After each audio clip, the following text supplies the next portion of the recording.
ओम ब्रह्मा मुरारी स्त्रिपुरांध्रकारी आनु शशि भूमि सुतो बुधश्च गुरुश्च शुक्र शनि राहु केतव सर्वे ग्रहा शांतिकरा भवन्तु सर्वे ग्रहा शांतिकरा भवन्तु क्रूरा ग्रहा शांतिकरा भवन्तु नीलांजनं समाभासं रविपुत्रं यमाग्रजं छाया मार्तंड संभूतम तम नमामि शनिश्चरम। नमस्कार, स्वागत है आपका आचार्य वाणी में। मैं आचार्य डॉक्टर विक्रमादित्य आपके साथ हूँ और आज की राशि में हम बात करने जा रहे हैं। आज के इस एपिसोड में जिस राशि के लिए वो है कर्क राशि। कर्क राशि में इन दिनों विशेष तौर पर मंगल का प्रभाव बड़ा विचित्र चल रहा है, जो सब कुछ बढ़िया होते हुए भी केवल ऐसे मनोभाव में फंसा रखा है कि कर्म सही दिशा में करने नहीं दे रहा है। तो ऐसे में थोड़ा सा अपने आप को हिम्मत जगाने की ज़रूरत है, मंगल का उपाय करने की ज़रूरत है। और इन दिनों बाई चांस जेठ के महीने में बड़ा सुंदर योग बना हुआ है बुढ़वा मंगल का। आपने मंगल के हतोत्साहित करने वाले कार्य को देख लिया होगा। मंगल जब से अप्रैल से नेगेटिव में आए पूरे विश्व में मंगल के नेगेटिव प्रभाव को कई विश्व में देखा। जिन्होंने दुस्साहसपूर्ण कार्य किया उनके ऊपर कई प्रकार के नेगेटिव प्रभाव भी हुए। तो ऐसे में मंगल को जगाइए। ये बुढ़वा मंगल विशेष तौर पर जो जेठ में आते हैं 5 मंगलवार का योग बन रहा है। हनुमान चालीसा का सुंदर पाठ करने का अवश्य प्रयास कीजिएगा। इस मंगल का यही उपाय सबसे बढ़िया है और हनुमान जी की कृपा से, भगवान राम की कृपा से समस्त अनिष्ट दूर होने के योग बन सकते हैं। इस जेठ के महीने में कई ग्रहों ने परिवर्तन का योग बनाया और अभी आने वाले 15 दिनों बाद 20 दिनों में कई और ग्रह हैं जो समस्त परिवर्तन की तरफ जाएंगे। केवल एक शनि को छोड़ दीजिए, बाकी समस्त ग्रह इस जेठ के महीने में परिवर्तन की तरफ जाएंगे। बृहस्पति परिवर्तन करने का योग बना चुके हैं और तो और राहु और केतु परिवर्तन की तरफ जा चुके हैं। मंगल, बुध, शुक्र ये सब भी परिवर्तन की तरफ जाने वाले हैं और इस जेठ के महीने में सूर्य भी समस्त ग्रहों परिवर्तन का योग बनेगा। इस बात का खासतौर पर ध्यान रखिएगा। तो सब कुछ चीज़ें बदल सकती हैं, इस बात का ध्यान रखें आप। अब क्या कुछ कब होगा वो भी आप समझ लें अच्छे तरीके से। आपकी राशि के दृष्टिकोण से इस वक्त शनि बड़े विचित्र दौर में चल रहे हैं। भाग्य में जाकर बैठ गए हैं और भाग्य को ट्यूबलाइट बनाकर स्थिति उत्पन्न कर दी है। कभी तो जल जाएगी और कभी बुझने के योग बना देगी। उम्मीद ना होते हुए भी चीज़ें लाभ दे सकती हैं, ऐसा योग आपकी राशि में बन रहा है। और जबकि 100% उम्मीद होते हुए भी चीज़ें आपके हाथ से निकल सकते हैं। इसलिए शनि को मनाना बहुत ज़रूरी है। शनि इस वक्त तो सपोर्ट में है क्योंकि शुक्र के साथ चल रहे हैं, उच्च के ग्रह के साथ चल रहे हैं। तो वो कम से कम जब तक शुक्र यहाँ पर हैं तब तक तो शनि अनिष्टकारी नहीं है। लेकिन देव योग से इस वक्त ऐसा योग बनने वाला है एक कि शनि मान जाएंगे कैसे भी होंगे। तो शनि का जन्मदिवस आने वाला है। उस दिन खास तौर पे कुछ खास उपाय हैं जिनको हम वर्णन करने जा रहे हैं आपकी राशि के दृष्टिकोण से। उनको अवश्य कर लीजिएगा। ये 2.5 साल कैसे कटेंगे इस शनि के नेगेटिव होते हुए भी, वो आप बिल्कुल जान के आश्चर्यचकित हो जाएंगे। उपाय कर लीजिएगा, वारे न्यारे होने के योग बन सकते हैं आपकी राशि के दृष्टिकोण से। सिलसिलेवार तरीके समझ लें ग्रहों का योग किस प्रकार का बन रहा है आपके लिए। सबसे पहले बात कर लेते हैं 21 मई की, बुधवार का दिन, नवमी तिथि विद्यमान है। और ख़ास तौर पर यदि कर्क राशि के संबंध में बात करें तो आपकी राशि के दृष्टिकोण से बृहस्पति से दृष्ट होकर चंद्रमा जिस प्रकार से विराजमान होकर योग बना रहे हैं, मन ना होते हुए भी चीज़ों को आपके लाभ की तरफ जा सकते हैं।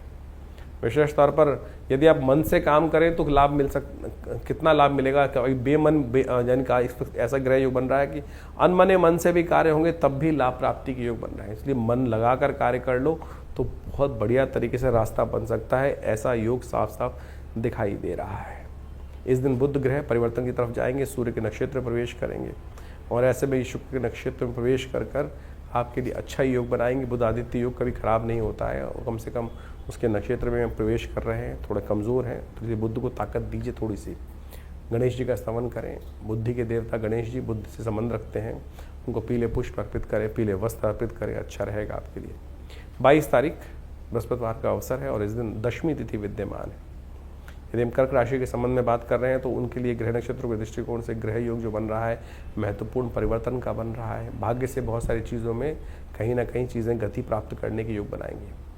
चतुर्ग्रही योग भाग्य में जन का भाग के बैठ जाएगा और ऐसे में धर्म के प्रति जितना रुझान रहेगा उतना ज़्यादा आपके लिए कल्याणकारी योग बनेगा। धर्म से विमुख मत होइएगा। 2 पाप ग्रह वहाँ बैठे हुए हैं, राहु और शनि दोनों महाराज।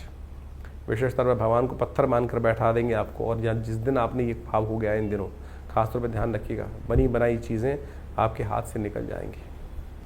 तो इसलिए धर्म में पूरी श्रद्धा विश्वास बना के रखें, मन में इस भाव को सबसे पहले घर कर लें। यदि तुला राशि, ये विशेषता पे कर्क राशि वालों के लिए चाबी है आपके लिए।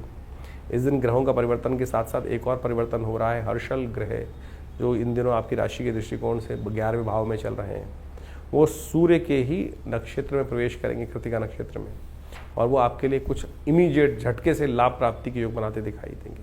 बहुत लंबा परिवर्तन है इनका, तो ऐसे में विशेष तौर पर ध्यान रखिएगा। केवल इस बात का कि भद्रा का योग है जो दोपहर के बाद आरंभ होगी। नए कार्यों में हाथ नहीं डालना है, जो चलते हुए कार्य उनमें गति प्रदान करने का प्रयास करना है, वो आपके लिए अच्छा रहेगा। थोड़े बच्चों का ध्यान रखने का प्रयास कीजिएगा, वहाँ थोड़े से कनिष्ठकारी ग्रह भारी बनते दिखाई दे रहे हैं। ऐसे में विशेष तौर पर पीली चीज़ों का दान करना, गुरुजन की सेवा करना अच्छा रहेगा आपके लिए।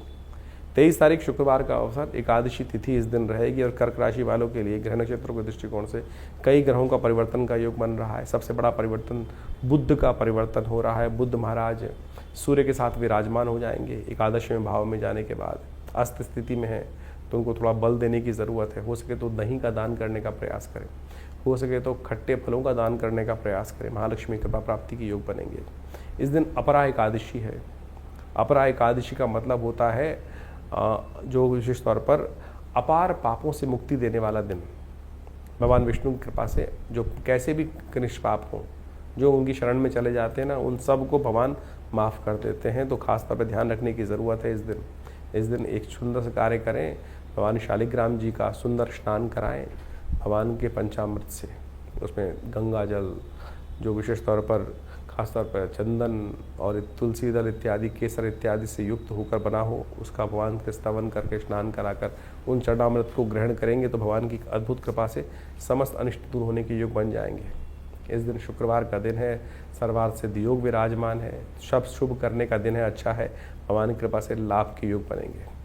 ओम नमो नारायणाय इस मंत्र का यथाउचित भाव से जप करें, कल्याण होगा। 24 तारीख शनिवार का अवसर, द्वादशी तिथि विद्यमान है और साथ साथ त्रयोदशी का आगमन हो रहा है। शाम के समय त्रयोदशी का आगमन हो जाएगा तो शनि प्रदोष बन जाएगा। तो ऐसे में शनि प्रदोष आपके लिए बहुत शुभ है। कर्क राशि वालों, जैसा हमने कहा आपको कार्यक्रम के आरंभ में, शनि महाराज आपकी राशि के दृष्टिकोण से भाग्य में बैठे हुए हैं, इसलिए उनको सुधारना बहुत ज़रूरी है। तो भगवान शंकर के मंदिर में जाकर हो सके तो विशेष तौर पर इस दिन एक काम करें, तिल के जल से भगवान का अभिषेक करें। तिलोदक से भगवान का अभिषेक करना। शन्नो देवी रविष्टय आपो भवन्तु पीतये शन्नो रविष्टवन्तु नः, इस मंत्र का जप करें तो आपके लिए शुभ रहेगा। चंद्रमा परिवर्तन की तरफ जा रहे हैं और ये परिवर्तन आपके लिए गारंटेड लाभ देने के योग बना रहे हैं। जी हाँ, बस केवल अपने आप को मन को जगा के रखना है। हनुमान जी का पाठ करें, ये भी शुभ है क्योंकि शनिवार का दिन है, मंगल कमज़ोर है और उसके हनुमान जी कृपा भी प्राप्ति के योग बनेंगे। इस दिन एक बात और ध्यान रखें, रेवती और अश्विनी नक्षत्र का योग है 24 और 25 में। ये मूल गणमूल के अंतर्गत आते हैं। जो जातक इनमें जन्म लेते हैं उनकी हमेशा जीवन में कष्ट बना रहता है, इसलिए मूल शांति अवश्य करा लेनी चाहिए। जिनका आप जन्म हुआ है वो अब करा लें, जो पहले से नहीं करा चुके हैं, जिनका जन्म पहले इन्हीं नक्षत्र में हुआ है तो अब से कराकर 27 दिन लगातार 1,000 मंत्र का जप करें, उनके लिए रास्ता बनेगा कोई ना कोई। 25 तारीख रविवार का अवसर है, त्रयोदशी तिथि उदया तिथि के रूप में है और ऐसे में ग्रह नक्षत्रों के दृष्टिकोण से योग समझें कि सूर्य अपने प्रचंड वेग से इस दिन जो है अग्नि की वर्षा करते दिखाई देंगे। आने वाले 9 दिन तक, वैसे तो 15 दिन तक रोहिणी में नक्षत्र योग जो बना रहे हैं वो खासतौर पर ध्यान रखने वाला रहेगा, लेकिन 9 दिन नवतपा के रूप में माने जाते हैं। ऐसे में विशेष तौर पर धरती पर पूरे अग्नि वर्षा सूर्य करते हैं और ऐसे में विशेष तौर पर जो आपकी राशि के दृष्टिकोण से समझ लीजिए, आपके खासतौर पर बुद्धि पर, संतान पर, आपके खासतौर पर विद्या इत्यादि के क्षेत्र में कार्य जो सूर्य का कहीं ना कहीं कुप्रभाव उत्पन्न होता दिखाई दे रहा है। तो ऐसे में टारगेट से डिफ्लेक्ट मत होइएगा, ऐसा योग बनता दिखाई दे रहा है। सूर्य का उपाय लगातार करें, हो सके तो नित्य प्रति भगवान सूर्य को जल दें, गंगा जल से अर्घ देना सबसे श्रेष्ठ रहेगा। हो सके तो भगवान, ऐसे में ग्रह नक्षत्रों के दृष्टिकोण से इस दिन महाशिवरात्रि भी है, मासिक शिवरात्रि, भगवान शिव का गंगा जल से अभिषेक करना भी आपके लिए अच्छा रहेगा। विवेकानंद योगाश्रम पर इस दिन हमने गायत्री यज्ञ रखा है, सूर्य के तमाम नेगेटिव प्रभावों को दूर करने के लिए सबसे श्रेष्ठ रहेगा। आप भी इसमें सम्मिलित हो सकते हैं, फ़ोन नंबर से स्थान आरक्षित कर उसमें लाभ ले सकते हैं। ये कार्यक्रम सुबह करीब 8 बजे से लेकर 11 बजे तक रहेगा। भंडारा रहेगा, यज्ञ रहेगा, भगवान का स्तवन रहेगा, अवश्य लाभ लें इसका। 26 तारीख सोमवार का अवसर है, चतुर्दशी तिथि उदया तिथि के रूप में विद्यमान रहेगी। उसके बाद अमावस्या का आगमन हो जाएगा तो दोपहर के बाद सोमवती अमावस्या का योग बन रहा है। ऐसे में आपकी राशि के दृष्टिकोण से देखें, बृहस्पति महाराज इन दिनों आपकी राशि में 12वें भाव में विराजमान होकर बैठ गए हैं। कहीं ना कहीं पितृ संबंधित ऋण से मुक्ति नहीं मिलती दिखाई दे रही। कहीं ना कहीं पितृ अपेक्षा कर रहे हैं कि भाई थोड़ा तर्पण करो, थोड़ा सा पितरों का ध्यान रखो, उनके आशीर्वाद से कुछ ना कुछ लाभ मिलेगा। तो अवश्य किसी शुद्ध अच्छे ब्राह्मण के द्वारा अपने पितरों के निमित्त गायत्री का यज्ञ तर्पण अवश्य कराएं। नहीं तो ये बृहस्पति महाराज कुछ न कुछ कष्ट देने के योग बनाएंगे। पूरे वर्ष आपके लिए यहीं विद्यमान है। इस दिन समस्या का योग है, दोपहर के बाद आ रही है, मध्याह्न के समय 11 बज के करीब 11 मिनट पर आ जाएंगी। तो अपने पितरों के निमित्त तर्पण हो सके तो ब्राह्मण भोजन अवश्य कराएं, गऊ का ग्रास निकालें अवश्य। ये बहुत जरूरी योग है। चंद्रमा उच्च के होने जा रहे हैं, जो विराजमान हो जाएंगे सूर्य बुध के साथ। ये बहुत सुंदर योग बनेगा आपके लिए। कहीं ना कहीं चीज़ों में गति प्रदान करने के योग भी बनते दिखाई दे रहे हैं। ये उपाय जो बताया है ये अवश्य करें, सब प्रकार से कल्याणकारी रहेगा। 27 तारीख मंगलवार का अवसर है, उस दिन अमावस्या तिथि है और ग्रह नक्षत्रों के दृष्टिकोण से आपके लिए बहुत महत्वपूर्ण दिवस है। कार्यक्रम के आरंभ में हमने आपको बताया था कि शनि को मनाना कितना ज़रूरी है आपकी राशि के दृष्टिकोण से, क्योंकि 2.5 साल तक शनि महाराज आपके भाग्य में आकर डेरा बना लिए हैं। और भाग्य में जब शनि बैठ जाए ना तो क्या होता है, सब चीज़ें धीरे धीरे यानी तड़पा तड़पा के चीज़ें बनती हैं। और ऐसे में शनि महाराज आपके भाग्य में बैठे हुए हैं, तो शनि को मनाने का बहुत ज़रूरी कार्य करने की ज़रूरत है आपको। इस दिन तीसरा मंगल का बड़ा मंगल पड़ रहा है, जिसको बुढ़वा मंगल कहा जाता है। हनुमान जी का सुंदर स्तवन करें। कुछ भ्रांतियाँ हैं संसार में शनि को लेकर, उनको हम ठीक करने के लिए इस मार्ग को समझने का प्रयास करें कि उपाय शनि का है क्या। कहा जाता है शनि को मनाओ सदा सुख पाओ, और ये शनि जयंती विशेष तौर पर ऐसा ही योग है, आप विशेष तौर पर हर राशि के अनुसार से उसका प्रभाव है। तो ऐसे में शनि को मनाने का अवश्य कार्य करना चाहिए। शनि को यदि हम सही से मना लें तो सत्य माने आपके जीवन में कई प्रकार के योग बन जाएंगे। शनि मानते किससे हैं? शुभ कर्म से। शनि न्यायाधीश हैं, शनि दंडाधिकारी हैं, समस्त आपके कर्म के अनुसार से फल देने वाले हैं। कहा जाता है कि शनि विशेष तौर पर किसी का अहित नहीं करते। हमने वैसे ही शनि को विशेष तौर पर कई प्रकार से दोषारोपण करने का प्रयास किया है कि शनि जो आ जाते हैं तो लोग अच्छे रूप में भयाग्रस्त हो जाते हैं कि शनि आ गए हैं तो पता नहीं। शनि तो न्याय के प्रतीक माने जाते हैं विशेष तौर पर। तो आपको विशेष तौर पर यह समझना चाहिए कि शनि को कैसे मनाएं। शनि को मनाएं शुभ कार्यों से। शनि को मनाने के लिए शनि जयंती अद्भुत है। जैसे आपके जन्मदिन होता है, इसी प्रकार से शनि महाराज का भी जन्म जो है वो ज्येष्ठ मास की अमावस्या के दिन हुआ। और कहा जाता है कि शनि महाराज विशेष तौर पर छाया के पुत्र माने जाते हैं, सूर्य और छाया के पुत्र माने जाते हैं। और समस्त प्रकार के अनिष्टों को जो जीवन में होते हैं फिर दोषारोपण विचारों के ऊपर ही आता है। शनि की दृष्टि का भी बड़ा दोष माना जाता है। तो ऐसे में शनि को मनाने का ये दिन जो है वो बहुत अद्भुत है। आज संसार में बड़ी विचित्र विडंबना उत्पन्न हो गई है कि शनि को मनाने के लिए लोगों ने दुकानें खोल दी हैं। हर जगह कहीं ना कहीं एक आधुनिक देवता के रूप में मंदिर के बाहर भी शनि का मंदिर बना दिया जाता है, और बड़ी से बड़ी मूर्ति कर तेल पे तेल चढ़ाने के बाद कहा जाता है कि शनि प्रसन्न हो जाएंगे। अब मुझे बताइए, तेल चढ़ाने से केवल शनि प्रसन्न हो जाए ऐसा तो हो नहीं सकता। केवल आपको सदकर्म की तरफ अपने आप को प्रेरित करने का प्रयास करना चाहिए। शास्त्र में कई प्रकार की कथा आई हैं। आपको लंका में महाराज रावण ने समस्त ग्रहों को अपना दास बना लिया था और शनि को भी विशेष तौर पर जेल में बंद कर दिया था। जब हनुमान जी ने महाराज ने आकर वहाँ लंका दहन की, शनि को भी वहाँ से मुक्त कराया, शनि महाराज को। और शनि महाराज को मुक्त कराने के बाद विशेष तौर पर क्या किया, शनि ने हनुमान जी को आशीर्वाद दिया कि महाराज जो आपके भक्त रहेंगे, आज से आशीर्वाद है कि उनको कभी भी मैं त्रास नहीं दूंगा, मेरा कहीं भी दुष्प्रभाव होगा उसका नहीं पड़ेगा। तो इसलिए शनि जयंती के दिन हमने विवेकानंद योगाश्रम में तुलसी बाबा के कथन के अनुसार, तुलसी बाबा ने लिखा है कि जय जय जय हनुमान गोसाई कृपा करहु गुरुदेव की नाई, जो शतबार पाठ पढ़ जोई छूटे बंद महासु कोई। तो हनुमान चालीसा के 100 पाठ का पाठ अवश्य करने का, आप भी घर में करने का प्रयास करें। हमने अपने आश्रम पर इस दिन परंपरा बनाई हुई है कि हम करीब करीब 7-8 घंटे लगते हैं, हनुमान चालीसा के 100 पाठ किए जाते हैं। आप विशेष तौर पर उनको करने का प्रयास करें। इससे शनि के तमाम दोषों को दूर करना अद्भुत रूप से राहत मिलेगी। शनि स्तोत्र का पाठ करें। शनि जयंती के दिन शनि स्तोत्र का जो दशरथ शनि स्तोत्र है उसका पाठ कर लेने से भी समस्त प्रकार के अनिष्ट दूर हो जाते हैं। तो पद्म पुराण के अनुसार से कहा जाता है कि शनि स्तोत्र का जो पाठ कर लेते हैं, ये पद्म पुराण के अंदर का आख्यान तब जगह है जब कहा जाता है कि जब दशरथ महाराज देवासुर संग्राम के लिए जा रहे थे और उनको सामने शनि महाराज के दर्शन हुए, तब उन्होंने शनि की दिव्य प्रार्थना करी। ओम नमः कृष्णाय नीलाय शितिकण्ठ निभाय च नमः कालालरूपाय दान्ताय च वै नमः नमो निर्मांसदेहाय दीर्घशंशजटाय च नमो विशालनेत्राय शुष्कोदरभयाकृते नमः पुष्कलगात्राय स्थूलरोमणे वै नमः नमो दीर्घाय शशाय कालं दष्टनमोते नमस्ते कोटराक्षाय दुर्निरीक्षाय वै नमः नमो घोराय रुद्राय भीषणाय कपालिने नमस्ते सर्वभक्षाय बलिमुख नमोस्तुते सूर्यपुत्र नमस्ते अस्तु भास्करे भयदाय अधो दृष्टे नमस्ते अस्तु संवर्तक नमोस्तुते नमो मंदगते तुभ्यं संशाय नमोस्तुते तपसा दग्धदेहाय नित्यं योगरताय च नमो नित्यं सुधार्ताय अतृप्ताय च वै नमः ज्ञानचक्षु नमस्तेस्तु कश्यपात्मजसूनवे तुष्टो ददासि वैराज्यं पुष्टो हरसि तत्क्षणा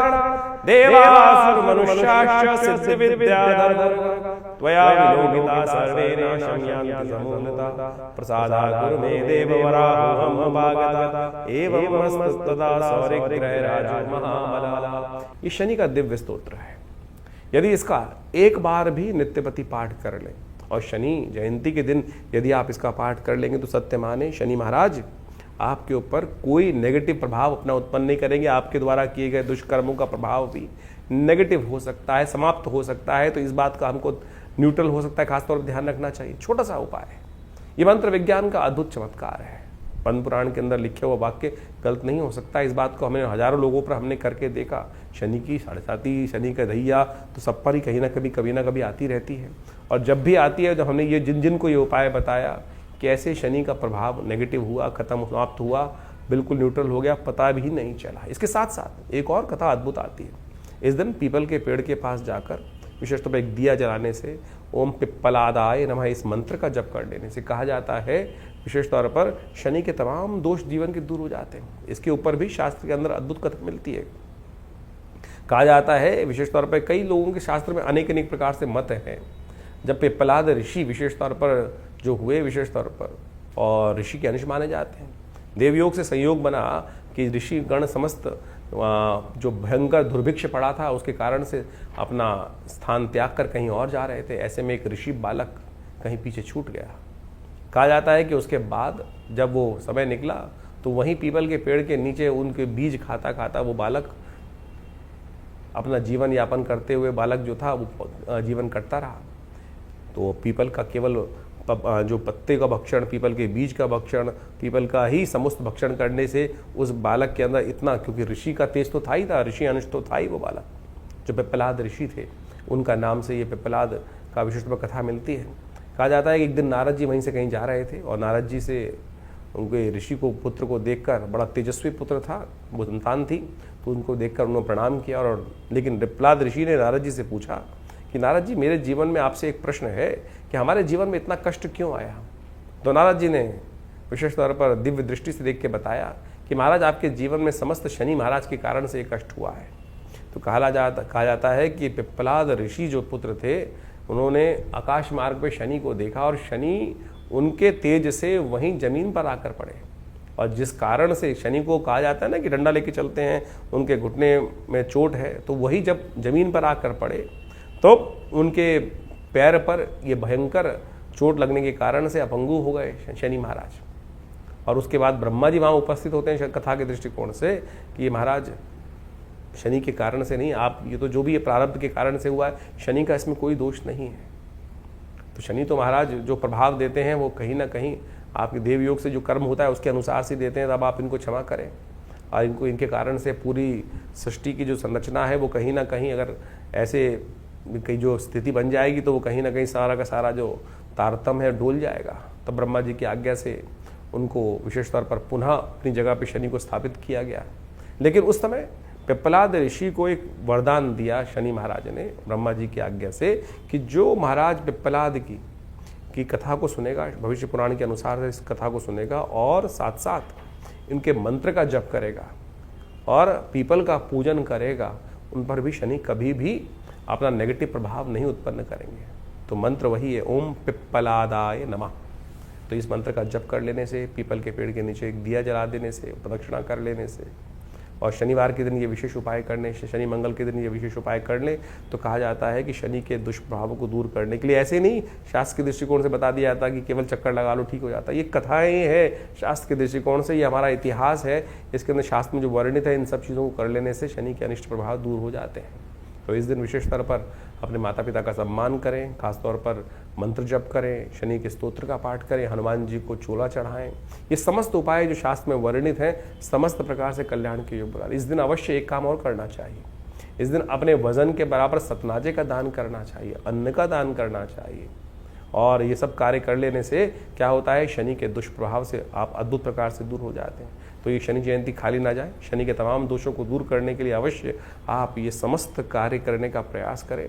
देखिएगा शनि महाराज आप पर कृपा करेंगे और आपके जो किए हुए कहीं ना कहीं जो संचित जो दुष्कर्म है उन सबको क्षय करने का मार्ग, उन सबको समाप्त करने का मार्ग इस अद्भुत योग में बन सकता है। तो अवश्य इसका सहारा लेने का प्रयास कीजिए, कल्याण होने का योग बनेगा। तो कर्क राशि वालों, ये आपने समझा कि आपकी राशि के दृष्टिकोण से शनि का उपाय किस प्रकार से करना है। आपको एक कर लीजिएगा, ये अवश्य आपके लिए देखिएगा बहुत सुंदर मार्ग बनाएगा। और नहीं तो ये शनि का भाग्य में बैठना कहीं ना कहीं कुछ ना कुछ नेगेटिव योग बना सकता है। इसलिए ये रास्ते जो हमने आपको बताए हैं शुद्ध शास्त्रोक्त विधि के अनुसार से बताए हैं, मना लीजिए शनि को, देखिए कृपा होगी भगवान की। 28 तारीख का दिन कर्क राशि वालों के लिए खासतौर पर क्या परिवर्तन का योग बना रहा है जान लीजिए। बुधवार का दिन रहेगा और उस दिन जेठ के महीने का शुक्ल पक्ष आरंभ होगा। प्रतिपदा तिथि जो है वो अमावस्या के साथ जुड़ गई थी, क्षय हो गई। इस दिन द्वितीया तिथि से आगमन हो रहा है शुद्ध रूप से, और इस दिन ग्रहों का परिवर्तन का योग सर्वार्थ सिद्ध योग के साथ बना हुआ है। दिन आपके लिए खासतौर पे अनुकूल बनता दिखाई दे रहा है। जो गलत रास्ते हैं उनसे भी आपके लिए लाभ के रास्ते बनते दिखाई दे रहे हैं, लेकिन बुद्धि को शांत रखना पड़ेगा, तभी जाकर चीज़ें आपके अनुकूल बनती दिखाई देंगी। इस दिन शाम को चंद्र दर्शन के समय पर हो सके तो गौ पूजन किसी गौशाला में जाके अवश्य करें, आपके लिए शुभ योग बनाएगा। 29 तारीख बृहस्पतिवार का दिन है, तृतीया तिथि इस दिन विद्यमान है। ग्रह नक्षत्रों के दृष्टिकोण से ग्रह आपके लिए कभी करीब 50% अच्छे 50% नेगेटिव दिखाई देते हैं। जो चीज़ें आपके लिए बन रही हैं वो लाभ की तरफ बन रही हैं, लेकिन बेकार के कारणों से कहीं ना कहीं कई मामलों में जुर्माना भी हो सकता है। सेहत का थोड़ा ध्यान रखने की ज़रूरत है, तो आपके लिए अच्छा रहेगा। हो सके तो आपकी राशि के दृष्टिकोण से आपको एक बात का ध्यान रखना चाहिए कि आपको विशेष तौर पर आपको ऐसे समय में पीली चीज़ों का दान, केसर का उपयोग करना चाहिए, केसर का तिलक लगाना चाहिए, हल्दी का तिलक लगाना चाहिए। ऐसे में बुद्धि बृहस्पति महाराज जो हैं वो विशेष तौर पर थोड़े 12वें भाव में जुर्माने वाले भाव में चल रहे हैं इन दिनों। बुद्धि ही आपका कहीं ना कहीं जो है जुर्माना करा रही है, तो इसलिए बुद्धि पर अंकुश आवश्यकता है गुरु की। वैसे में गुरु का सानिध्य लेने का प्रयास करें, जो अच्छे कंसल्टेंट्स हैं उनके सानिध्य में काम करने का प्रयास करें। माँ भगवती पार्वती का ध्यान करें, उनका पूजन करें। सर्वमंगल मांगल्ये शिवे सर्वार्थ साधिके शरण्ये त्र्यंबके गौरी नारायणी नमोस्तुते या देवी सर्वभूतेषु बुद्धि रूपेण संस्थिता नमस्तस्यै नमस्तस्यै नमस्तस्यै नमो नमः। इस मंत्र का जप करें, कल्याण होगा। 30 तारीख शुक्रवार का अवसर, चतुर्दशी तिथि विद्यमान है और आपकी राशि में महत्वपूर्ण परिवर्तन का योग बन रहा है। चंद्रमा आपकी राशि में ही पदार्पण करने जा रहे हैं। सुबह थोड़ी हल्की दिखाई देती है, शाम को आते आते चीज़ें आपके फेवर में आने की आप उम्मीद जगा सकते हैं, क्योंकि आप खुद ही उसमें एनर्जेटिक महसूस करते दिखाई दे रहे हैं। बृहस्पति महाराज भी इस दिन मंगल के नक्षत्र में प्रवेश कर रहे हैं और बहुत जल्दी मंगल भी परिवर्तन की तरफ जाएंगे, और ये मंगल का परिवर्तन करना आपके लिए सबसे श्रेष्ठ रहेगा, क्योंकि मंगल बहुत दिनों से कई उठापटक का योग बनाने, कभी नेगेटिव कभी पॉजिटिव। तो ऐसे में बुध का मंगल का परिवर्तन होने की जब तक आप लगातार हनुमान जी का स्तवन करते रहें, यह आपके लिए बहुत ज़रूरी है। 31 तारीख शनिवार का अवसर है, पंचमी तिथि विद्यमान है इस दिन शुक्र जो हैं वो भी परिवर्तन की तरफ जा रहे हैं। शुक्र महाराज आपके दशम भाव में जा रहे हैं, बहुत सारा आपके लिए नई योग्यता उत्पन्न करते दिखाई दे रहे हैं। इसके परिवर्तन से आपके लिए एक महत्वपूर्ण योग बनता दिखाई देगा कि खासतौर पर जो लोग आपके अगेंस्ट जा रहे थे, खासतौर पर उनके द्वारा आपको लाभ मिल सकता है। जो आपके अगेंस्ट हैं, आपके विपरीत हैं, उनको भी आप सहायता की तरफ मोड़ सकते हैं। यानी डिप्लोमेटिक रिलेशंस में, कूटनीति में आपका ग्रह आपको पूरी तरह से साथ देता दिखाई देगा। ऐसे में बस शनि को ध्यान करते जाएं। शनिवार का दिन है, हनुमान जी को चोला चढ़ाएं, शुभ होगा। ये ज्येष्ठ का मास बहुत अद्भुत है। आपने ग्रहों का योगायोग तो देखा ही, लेकिन इस ज्येष्ठ के मास में अद्भुत योग बनते हैं। इस बार तो ग्रहों का परिवर्तन भी बड़े विचित्र प्रकार से हुआ है इस ज्येष्ठ के महीने में। चाहे वो बृहस्पति का परिवर्तन का योग बना हो, चाहे वो विभिन्न और ग्रहों के परिवर्तन के योग बन रहे हो, राहु का ग्रह का परिवर्तन का योग बना हो, चंद्रमा इत्यादि तो हर बार परिवर्तन की तरफ जाते हैं। सूर्य, बुध, शुक्र, ये सब के सब परिवर्तन की तरफ जा रहे हैं। इस ज्येष्ठ के मास में कई सारे ग्रहों का विशेष परिवर्तन जो 18-18 एक साल में एक बार होते हैं, वो सब परिवर्तन होने के योग बने। और इन सब परिवर्तनों के अनुसार से उन सब का प्रभाव अभी आपने समझा कि आने वाले कुछ दिनों में किस प्रकार का आपके ऊपर रहेगा। इन समस्त प्रभावों को, शुभ प्रभावों को और शुभ बनाने के लिए, अशुभ प्रभाव को दूर करने के लिए ग्रह नक्षत्रों के दृष्टिकोण से जो विभिन्न उपाय हमने आपको बताए, उनका इस ज्येष्ठ मास में करने से कई गुना अधिक लाभ होता है। एक तो सबसे बड़ी बात मान लीजिए कि ज्येष्ठ का महीना असंभव को संभव करने का दिन है। असंभव को संभव करने का मतलब होता है कि विशेष तौर पर यानी मृत्यु तक पर विजय प्राप्त करने का सुंदर अवसर बन जाता है। वट सावित्री का व्रत जिस दिन शनि जयंती होती है उसी दिन किया जाता है। सावित्री ने सत्यवान के शरीर को यानी आत्मा को वापस लाकर मृत्यु पर विजय प्राप्त करने का एक सुंदर योग बनाया कर्म के द्वारा। यानी कर्म के द्वारा आप यमराज पर भी विजय प्राप्त करने के योग बना सकते हैं। असंभव सतित्व के कारण से, सतित्व के प्रभाव से ये दिवस केवल वट वृक्ष की पूजा करने का नहीं होता है। ये ज्येष्ठ मास में आने वाली अमावस्या के दिन इस बात को प्रतिपादित करता है कि आप यदि सत्यनिष्ठ हैं, आप यदि सत्य के अनुसार चल रहे हैं, कर्म को दृढ़ मान रहे हैं और अपने ऊपर विश्वास रखते हैं, अपने कर्म पर विश्वास रखते हैं, तो असंभव को भी संभव कर सकते हैं। यही सबसे पहले श्रद्धा और विश्वास की आवश्यकता है अध्यात्म के अंदर। इसी चीज को कारण के विशेष तौर पर जो ज्योतिष के दृष्टिकोण से योग बनते हैं, चाहे अशुभ योग बन रहे हैं, उनको ठीक करने के लिए सबसे पहली आवश्यकता आपके विश्वास की है। कई सारे लोग केवल इसी बात पे चलते हैं कुछ नहीं होता, सब कुछ होता है। ये सत्यवान सावित्री की जो कथा है, जो वट सावित्री के दिन की जाती है, वो केवल ऐसे ही कपोल कल्पित नहीं है। जब उस व्यक्ति, जब आप सोचे कि यमराज के द्वार से वापस लाने, केवल अपने सत्यनिष्ठ साधना के कारण से, सतत्व के प्रभाव से कि नहीं हम भी कर सकते हैं, तो इस बात को समझ लें। शास्त्र में कहा है गुह्यम ब्रह्म तदिदम ब्रवीमि नहीं मानुषा श्रेष्ठतरम हि किंचित। ये उपनिषद का वाक्य है, साफ साफ समझाता है कि ये जो आपका शरीर, मेरा शरीर जो है, ये छुपा हुआ ब्रह्म है। इसकी जो वो है वास्तविक तौर पर शक्ति अपरंपार है। परमात्मा तो नहीं, परमात्मा से कम भी नहीं है। इस बात को हमें ध्यान रखना चाहिए।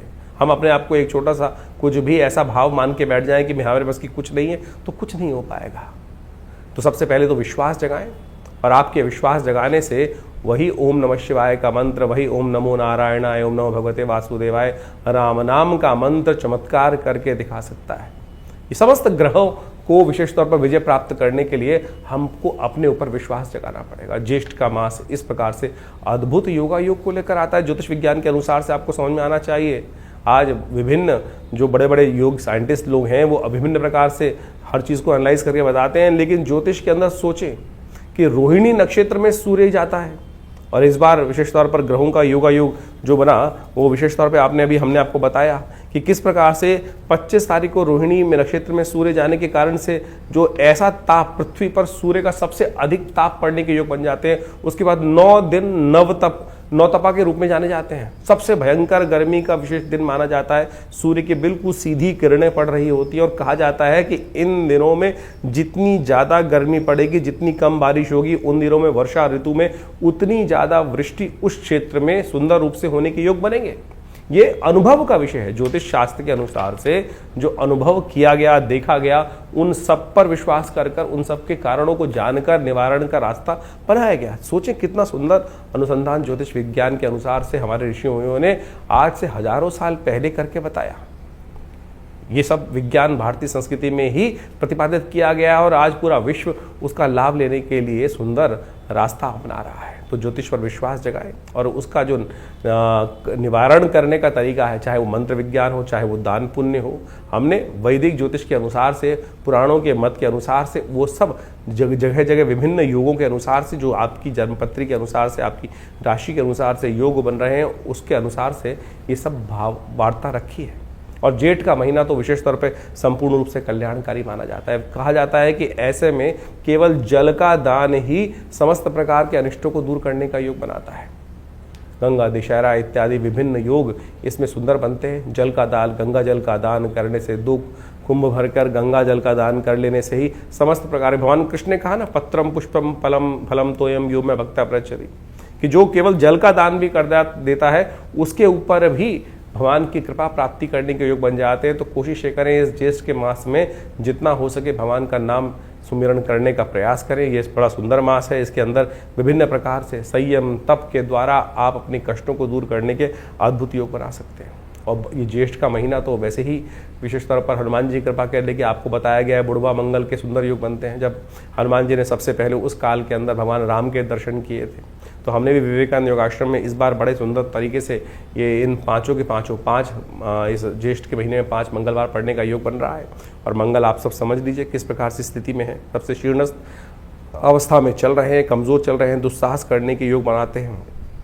और अभी आपने देखा ही जब से मंगल अप्रैल से आए, विश्व में किस प्रकार से दुस्साहसपूर्ण कार्य लोगों ने किया और उसका परिणाम भी उनको प्राप्त हुआ। चाहे भारत में आतंकवादी हमले हों, चाहे विश्व में किसी भी कोने पर कई प्रकार की गलत घटनाएं हों, वो सब दुस्साहस ही था। इस मंगल के नेगेटिव प्रभाव के कारण से आपके मेरे जीवन में भी उसी प्रकार का मंगल का योग जो अशुभ ना करे, इसके लिए भगवान हनुमान जी की शरण आप लेने का प्रयास करें। हमने भी विवेकानंद योगाश्रम में जैसा हमने कहा कि लगातार इसके ऊपर विभिन्न कार्य चलते रहते हैं, यज्ञ इत्यादि, भगवान के पुण्य इत्यादि सुंदरकांड के पाठ, विभिन्न हर रोज़ नित्य प्रति 8 घंटे यज्ञ चलता ही है और उस सब का आपको लाभ अवश्य होगा। इसलिए परमात्मा की शरण में अवश्य आने का प्रयास। शनि जयंती पर तो विशेष कार्यक्रम रखा ही गया है।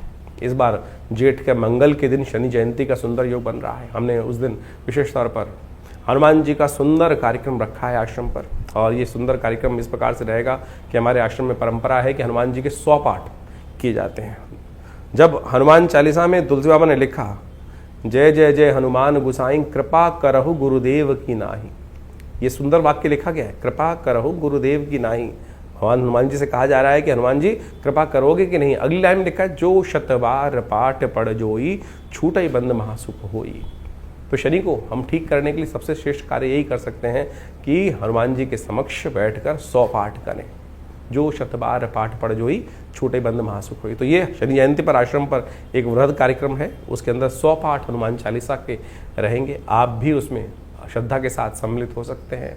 हमारे चैनल पे लाइव देख सकते हैं, अपने नाम से भी करा सकते हैं। बहुत सारे लोग हैं जिनके पास इतना टाइम नहीं होता, 7-8 घंटे लगते हैं बड़े आनंद भाव से। ऐसे नहीं कि जय हनुमान ज्ञान गुण सागर जय कपीस लोगों को जाकर रामदूत जल्दी जल्दी कर खत्म नहीं किया था। आनंद भाव से भगवान की शरणागति प्राप्त करते भगवान के श्री विग्रह के समक्ष हनुमान जी का सुंदर ये 100 पाठ हनुमान चालीसा के चलते हैं। इसके अलावा शनि जयंती के अवसर पर शनि का यज्ञ रहता है, शनि के विभिन्न मंत्रों का होता है, शनि यज्ञ किया जाता है, शनि स्तोत्र से यज्ञ किया जाता है। विभिन्न प्रकार से शनि के जो दान पुण्य इत्यादि समस्त शास्त्र में वर्णित हैं, उन सब को यथा उचित भाव से हम करने का, परंपरागत करने का प्रयास करते हैं। लेकिन आज बड़ी विचित्र परिपाटी चल गई है पूरे विश्व में। शनि की मूर्ति को लोग बड़े से बड़ा किए जा रहे हैं। हर क्षेत्र में ऐसे लोग तथाकथित तौर पर शास्त्र में कहीं वर्णित नहीं है। आप शनि की आकृति को बड़ा से बड़ा करके और पता नहीं किस प्रकार से तेल पर तेल चढ़ाकर ही केवल अरे गरीब को दे दो, वो तेल काम आएगा। हमने ऐसे ऐसे लोग देखे हैं जो हजार टीन तेल चढ़वा दें शनि पर और उसको मिट्टी में डालकर जो भी करते हैं कहा जाता है, लेकिन उसका कोई उपयोग शास्त्र में वर्णित नहीं है। तो आप ध्यान रखें, जो शास्त्र के अनुसार से किसी गरीब को भोजन करा दें, भगवान का नाम का सुमिरन कर लें बैठकर, शनि उससे ज़्यादा प्रसन्न होंगे। बजाय किसी व्यक्ति के कह देने पर 1000 टीन आपने शनि का अभिषेक कर दिया और उसके द्वारा फिर हमने अपेक्षा करी कि शनि महाराज एक तो निधि का, इतने श्रम से चीज़ निकली हुई निधि का कहीं व्यर्थ उपयोग ना हो, इस बात का हमें ध्यान रखना चाहिए। तो ये शास्त्र मत जो बातें हैं उनको, इस प्रमाणित बातें जो हैं उनको स्वीकार करने के लिए योग्य है। शास्त्र में नवग्रहों का पूजा का विधान शास्त्र बताया गया है, लेकिन जो इतने बड़े बड़े विशाल आज की तारीख में परिसर बना दिए जा रहे हैं, तथाकथित तौर पर शनि की आकृति हर कोने पर, हर चौराहे पर आज जो व्यवस्था बना दी गई है एक व्यवसाय स्थल के नाम पर, मंदिर नहीं हो सकता। तो इसलिए हमारे पंचदेव उपासना की विधि है, पंचदेव का स्थान दिया गया है, उनकी उपासना विधि है, उनके द्वारा निर्धारित शास्त्र के अनुसार से सनातन पद्धति में जो पद्धति बताई गई है उसके अनुसार करने का हम कार्य करें तो अच्छा रहेगा। शास्त्र में जो विधियां हैं उनके अनुसार से कार्य करने का हमको प्रयास करना चाहिए, तो वो हमेशा कल्याण के युग बनाएगा। आपकी जन्मपत्री में विभिन्न प्रकार के युग बन रहे हैं, जैसा हमने कहा कि ग्रहों का परिवर्तन ज्येष्ठ मास में बहुत विचित्र प्रकार से हो रहा है। चाहे वो मंगल हो, विशेष तौर पर समस्त ग्रहों को आप देखें तो वो सब के सब परिवर्तन की तरफ जा रहे हैं। इस ज्येष्ठ के महीने में विशेष तौर पर ऐसा समस्त ग्रहों का परिवर्तन आप देखें, मंगल का परिवर्तन का योग बन रहा है, शुक्र का परिवर्तन का योग बन रहा है, बुध का परिवर्तन का योग बन रहा है, बृहस्पति का परिवर्तन का योग बना और सबसे बड़ा राहु का परिवर्तन का योग बना। और ऐसे में राहु के केतु के कारण से समस्त ये क्रूर ग्रह, राहु का एक क्रूर ग्रह योग बन गया है राहु केतु का, उनके समस्त ग्रह कालसर्प योग की तरह उसमें फंसे रहेंगे। तो ऐसे में विशेष तौर पर राहु का उपचार आपको अवश्य करने का प्रयास करना चाहिए, क्योंकि नैसर्गिक दृष्टिकोण से राहु भी बहुत अशुभ प्रभाव उत्पन्न करता है, सबसे ज़्यादा प्रभाव उत्पन्न करता है। सूर्य जैसे ग्रह को भी ग्रहण लगा देता है। जो सबको अस्त करते हैं सूर्य, उनको कुछ देर के लिए तो ग्रहण लगा ही देता है राहु। तो ऐसे में राहु केतु के मध्य में समस्त ग्रह इस ज्येष्ठ के महीने में फंसे दिखाई देते हैं। तो आपकी राशि के अनुसार से, आपकी जन्मपत्री के अनुसार से, आपकी जन्म लग्न के अनुसार से क्या कुछ उसका प्रभाव है, अच्छे से उसको समझकर फिर अपने ग्रहों को परिवर्तन की तरफ ले जाने का आपको प्रयास करना चाहिए। ऐसे में जो श्रेष्ठ उपाय हमने आपको बताए हैं उनको समझने का प्रयास करें। नहीं समझ में आता है तो कोई दिक्कत नहीं, आप हमारे नंबर्स पे कॉल कर सकते हैं, व्हाट्सअप मैसेज कर सकते हैं। हम अवश्य उन सब का निदान आप तक पहुंचाने का प्रयास करेंगे। और हो सके तो इन समस्त कार्यक्रमों में, इस 5 के 5 जो जेठ में होने वाले मंगल के कार्यक्रम हो रहे हैं, जेठ बुढ़वा मंगल पे सुंदरकांड का पाठ हो रहा है, जो शनि जयंती पर बड़ा कार्यक्रम हो रहा है, उन सब में आप सादर आमंत्रित हैं। अपने स्थान को आरक्षित कर उस सुंदर यज्ञ में भाग लें। दिल्ली में विवेकानंद योगाश्रम ये समस्त क्षेत्रों में अद्भुत प्रकार से कार्य कर रहा है और आप सब उसमें सहयोग ले सकते हैं। धन्यवाद।